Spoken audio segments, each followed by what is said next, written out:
Okay, for this one, we're looking for the absolute minimum value of this function on this interval here. And we have to concern ourselves with the zeros of this function, well, the derivative zeros, because that finds possible extrema or saddle points, but we have to test those. And also, we have to concern ourselves with the end points of this interval. Any one of those things can be the absolute minimum on this interval. So the first thing we should really do is find the derivative of this thing.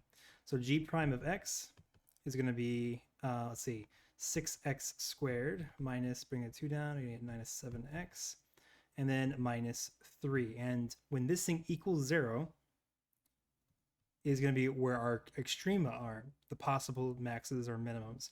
Now, to do this, of course, we need to factor it. You can factor this down using kind of guess and check. As you do it, right, if you have 6x like this, 6x and x, you have to get a 3 here. So this has to be either 3 or 1 or 1 or 3. Either way you do it, though, you get 6 times 1 is 6, and 3 here. It's just going to give you 3 or way too large of a number. So instead, what you want to do is you want to do 2 and 3. And now, right, this can only be 3 and 1. That's the only way you can get numbers here. And if you do 3 times 1 and 2 times 3, you get 6 and 3. That doesn't give you 7. What you want instead is a 3 here and a 1 here. That's going to give you 7. If you do a negative here, that's going to give you 9. 3x times 3 is negative 9. 2x times 1 is positive 2, and that will give you negative 7. 3 and negative 3, or 1 and negative 3 gives you negative 3. 3x and 2x gives you 6x squared. So that's the correct factoring down. This, of course, gives us the solutions negative 1/3, which is in this interval, and 3/2, again, also in this interval. So we actually have to test x equal to negative 1, these two things, and then x equal to 2.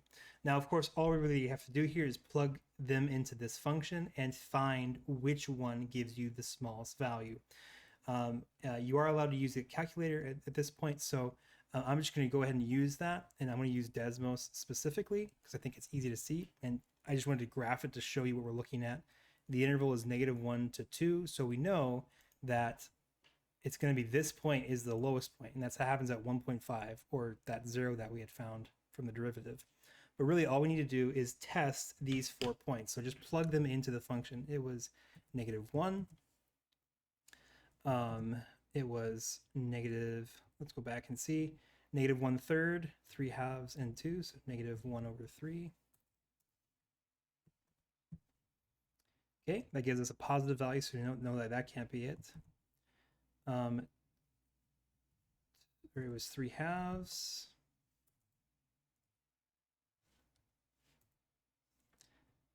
And then g of 2.